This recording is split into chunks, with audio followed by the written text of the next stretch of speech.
You said my sign, so like Capricorn. So hi, my name is. He said my sign. I was like, yeah, I'm a Capricorn. January. My name's Cam Griffin. I'm a professional guitar player and producer. I'm signed to 10 Summers, based in Los Angeles. I'm born and raised. Some releases I have coming out would be, I have some stuff coming out with Gunna, some stuff coming out with Young Thug as well, and then Mustard, some R&B stuff with London on the track and some artists there. My favorite genre to produce is definitely R&B. Has like a lot of emotion in it, and like I grew up in the church, so like I have like a history of playing like, like jazz, country, quartet music. So it's kind of all in that, and then you can show that the most in R&B music. I mainly work on R&B. I do pop sessions, I do rap as well, but R&B is like what I make for like myself, and that's kind of like where I am with music. I'm kind of just making what I want to make and not trying to chase anything else. The advice I would give to like a younger producer wouldn't necessarily be like just create what you want to create, because I had to go through the let me try to get placements, let me listen to the radio and figure out what people like, so I can kind of like get my foot in the door. And then now that I'm there, my advice is definitely like once you've gone through that period, do what you want and make what you want. The Jamstik is actually pretty wild to me because like I played football in college, so like whenever I'm producing, I always have like, I care to have like a team around me, right? Like I could throw a football, but I'm not the quarterback. So like when I was like making music, I could figure out the piano part, but it'll take me like 2 days. So like I'll have a piano player come in and just play it. I'll have the bassist come in and play the bass, or I'll have the drummer come in and program the drums or whatever. The Jamstik kind of like, I could do it all by myself now. So that's kind of like why I was like, I wanted to be selfish and just play the piano by myself, or play the trumpet or any VST sound I wanted. I don't use any other MIDI instruments. Like when I'm programming drums, I draw them. When I'm programming bass, most likely it'll be a Jamstik. The 808s will be the Jamstik. Everything's really just the Jamstik and a real guitar. That's it. I mean, having the Jamstik definitely makes me feel like I could do any session now, like any need, because like, I like to create from scratch. So when there's like a piano player, or I go in with the artist and they want a piano, it's like, sorry, I'm just a guitar guy, I don't have a piano, but here's some guitar ideas we can start with. But having the Jamstik, it's like, you want a piano, here's a piano. You want a crazy synth sound, here's a crazy synth sound. Like I could fit whatever the session needs with this instrument. So that's how I use the Jamstik producing mainly. So I'll start this off by using the progression. So this would be probably what I started with the first time.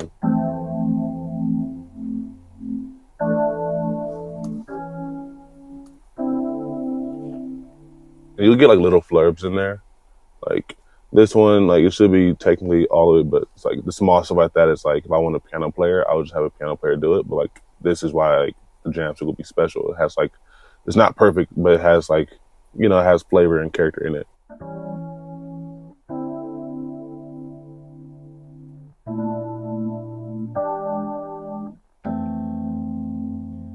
Then the guitars.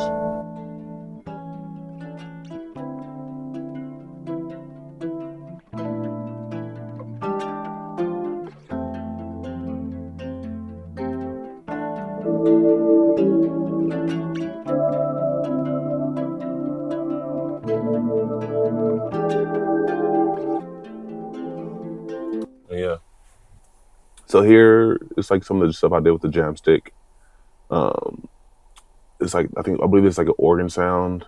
The B3, V2.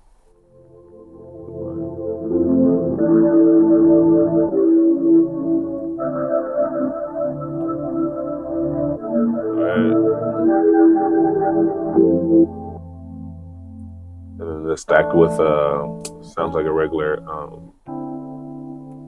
Rhodes, I believe, Omnisphere. Yeah, let me not go into it. But yeah, so then I have those going.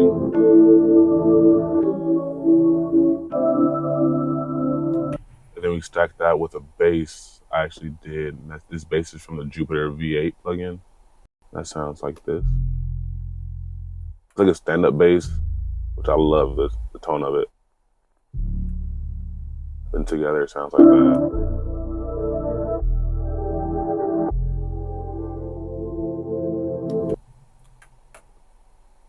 Yeah, so then I actually have these pianos recorded down here.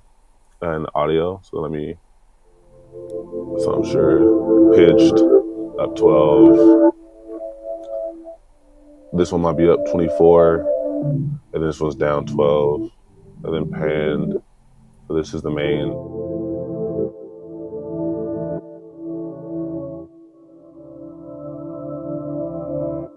And it's kind of like the swells right here bring in the swell, like all the emotion, really.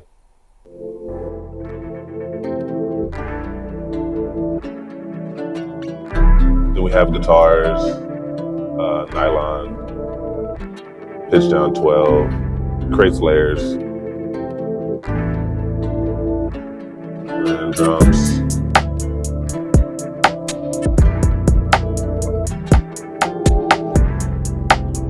So I didn't program the drums with a Jamstik, but if I wanted to, I could. So that's a possibility.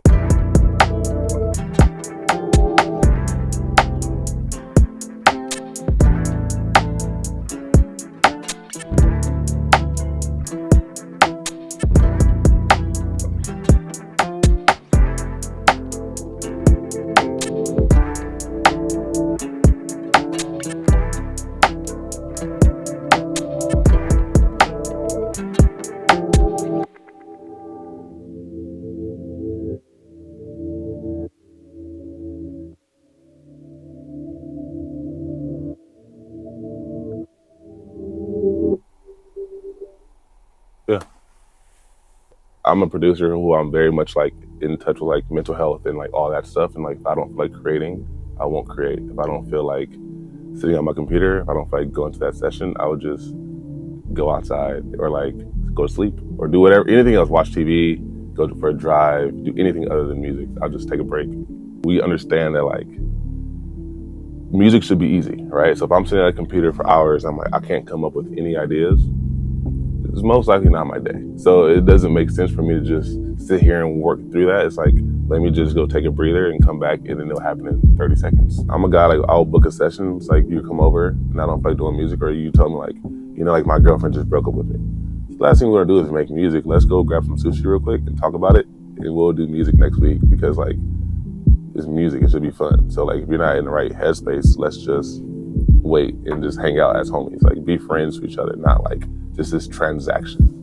My whole view on like the producer life and the producer culture is like it's a big facade for a lot of people, and it's just like you go into like, oh my God, I need to live a life like this. I need to look just like this. And it's just like, you don't. Like the same person I was before I started producing would be the same person I am right now, which would be the same person I am in 80 years. And that's like, and then because I have like maintained like that mental health and like the energy around me is like pure, it's gonna keep me sane.